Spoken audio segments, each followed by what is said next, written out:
Actually আজ দুপুর 12টা থেকে আর কি সবাই এসেছে এবং বই গুছিয়ে সবার স্টলে বসেছে। তো সকাল থেকেই বৃষ্টি থাকার কারণে আসলে এখনও পর্যন্ত খুব বেশি লোকজন আসেনি, কিন্তু আমরা আশা করছি যে খুব ভালোই মানুষ এখানে আসবে, পাঠকরা এখানে আসবে এবং বই কিনবে। ইতিমধ্যে মানে উদ্বোধনী অনুষ্ঠানটা শুরু হয়েছে, আমরা সেখানে দেখেছি অনেক লোক এসেছে। আশা করি ওই অনুষ্ঠানটা শেষ হলেই সবাই এখানে বই কিনতে আসবে। জুলাই গণঅভ্যুত্থান বইমেলা 2025 এটা প্রথম সিজন। আজকে মেলার উদ্বোধনী দিন। এমনিতে ওয়েদার একটু ড্যাম ছিল, মেলার উদ্বোধন হয়েছে, অলরেডি চলতেছে আমাদের এই পাশটায়। আমরা আমাদের মতো করে সাজগোজ করতেছি, স্টল সাজানো, মানে বেসিক যে কাজবাজ থাকে মেলা শুরুর প্রথম দিনের যে কাজবাজ এগুলো করতেছি। বাকি কাস্টমারের সারা আজকে না হইলেও বা এখনই না হইলেও আস্তে আস্তে আসবে, ধীরে ধীরে আসবে। মেলা মূলত চলবে আগামী 5 তারিখ পর্যন্ত, 5 আগস্ট।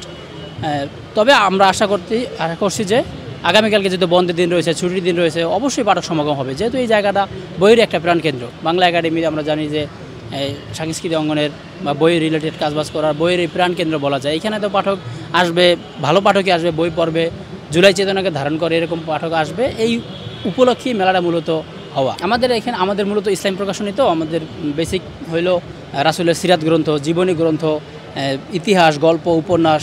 জুলাইয়ের উপরে আমাদের যে বইটা রয়েছে 24-এর গণঅভ্যুত্থান স্মৃতিচারণ ইতিহাস, এটা রয়েছে। এছাড়া আমাদের অন্যান্য বই রয়েছে। কাস্টমার আসবে, দেখবে, ক্যাটালগ নেবে, বই হাদিয়া দেবে, প্রিয়জনকে বইয়ের সাথে থাকার জন্য পরামর্শ দেবে। এটাই। আজকে 3টার দিকে উদ্বোধন হওয়ার কথা ছিল, কিন্তু বৃষ্টিজনিত কারণে এখন উদ্বোধন হচ্ছে। তো আলহামদুলিল্লাহ, উদ্বোধন হওয়ার আগে আমরা মোটামুটি দর্শকদের বেশ সাড়া পেয়েছি। আমরা আশাবাদী দর্শকগণ আসবেন এবং আমাদের বইমেলা উপভোগ করবেন এবং আমাদের বইগুলো দেখে যাবেন। আমাদের অনেকগুলো বই আছে, তার মধ্যে আমাদের বেস্ট সেলার বইয়ের মধ্যে আছে প্যারাডক্সিক্যাল সাজিদ, তারপরে হচ্ছে মিজানুর রহমান আজহারি, আছে হচ্ছে আপনার মেসেজ। তাছাড়া ইসলামী বিভিন্ন বই রয়েছে, তাছাড়া দেশ রাজনীতি সহ বিভিন্ন বই আমাদের প্রকাশনী থেকে প্রকাশিত হয়েছে। আজকে কেবল শুরু হচ্ছে, তো আমরা এখনো কোনো তেমন সাড়া পাচ্ছি না। বৃষ্টির কারণে লোকজন কম। আমাদের এখানে সব ধরনের বই আছে, ইতি প্রকাশনী থেকেও প্রকাশিত আছে। আর আমাদের এখানে জাতীয়তাবাদীর ম্যাক্সিমাম বই আছে। জাতীয়তাবাদী শুরু হয়েছে সকাল 11টা থেকে। আর সারা বলতে আজকে তো বৃষ্টি চলছে, বৃষ্টিটা কম হলে আশা করছি ভালো সাড়া পাওয়া যাবে ইনশাল্লাহ। পাঠক প্রিয়তা বইয়ের আগেও ছিল, এখনও আছে, আমরা আশা করি ভবিষ্যতেও থাকবে। তো একটু কমে গেছে, সেটা আসলে আমাদের ডিজিটাল মনে করেন যে এই ডিভাইসগুলোর জন্য আমাদের প্রিন্টিং যে বইগুলো এগুলো একটু কম।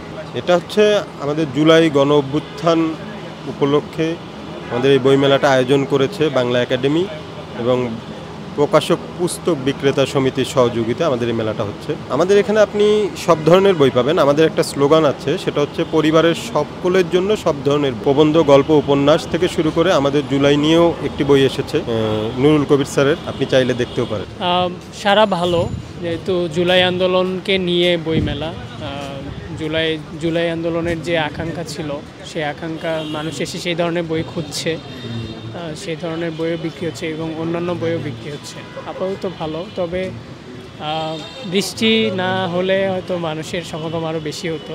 একেবারে নাই বলাটা ভুল না, আছে, কিন্তু বৃষ্টি না হলে হয়তো আরও সাড়া পাওয়া যেত আর কি মানুষের। দুইটা কারণ, একটা হচ্ছে বইয়ের পাঠক মানে আগের মতো জনপ্রিয় সাহিত্য বা ওই রকম একভাবে পাঠক কিন্তু কমেছে, আবার একই সাথে মননশীল যে পাঠক, সে পাঠক কিন্তু তৈরি হয়েছে। এই পাঠক তৈরির পিছনে কিন্তু এই প্রকাশনীগুলোর কিন্তু একটা তাদের দীর্ঘদিনের একটা শ্রম যুক্ত আছে, ফলে তারা পাঠক তৈরি করতে পেরেছে। পাঠক যে একেবারে নাই, মানুষ পিডিএফে হয়তো বই পড়ে বা এখন রিলস, মিম এগুলো মানুষ দেখে সময় কাটায় সোশ্যাল মিডিয়ায়, কিন্তু তার পাশাপাশি বই কিন্তু আসলে একটা ইতিহাসকে ধারণ করে। ওই জায়গা থেকে মানুষের যে একেবারে যে পাঠক নেই বা পাঠক কমে যাচ্ছে, ওই ধারণাও আসলে আমরা যেহেতু বইয়ের ব্যবসার সাথে যুক্ত আছি, তো আমাদের মনে হয় পাঠক আসলে দিন দিন মানে মননশীল পাঠক, রুচিশীল পাঠকের সংখ্যাটা বাড়তেছে। না, সেরকম নাই, এই লেখকরাই আসলে পাঠক কিন্তু তৈরি করে। মানে আমাদের প্রকাশনী বা আরও যে প্রকাশনীগুলো আছে এই সময় তারা দেখা যাচ্ছে যে পাঠকের কথা বিবেচনা না করেই লিখছেন, সেই বইগুলো কিন্তু আবার জনপ্রিয় হচ্ছে, বিক্রি হচ্ছে কিন্তু সেগুলো। ওই দিক থেকে বলা যায় যে আসলে পাঠকের কথা চিন্তা করে না করে অনেক সময় হয়, আবার পাঠকের কথা চিন্তা না করেও লিখছে, সেই বইগুলো আবার জনপ্রিয় হচ্ছে। যেমন সুফির যে দর্শন, সেই দর্শনের উপর ব্যাপক মাত্রায় কাজ হয়েছে গত কয়েক বছরে, সেগুলো কিন্তু পাঠক মানে পড়ছেন। এছাড়াও দর্শনের বিভিন্ন বিষয় নিয়ে বই হচ্ছে, সেগুলো পাঠক পড়ছেন। আবার চিরায়ত সাহিত্য নতুন করে তৈরি মানে রিপ্রিন্ট হচ্ছে, সেগুলো পাঠক সাদরে গ্রহণ করছে, পড়ছে।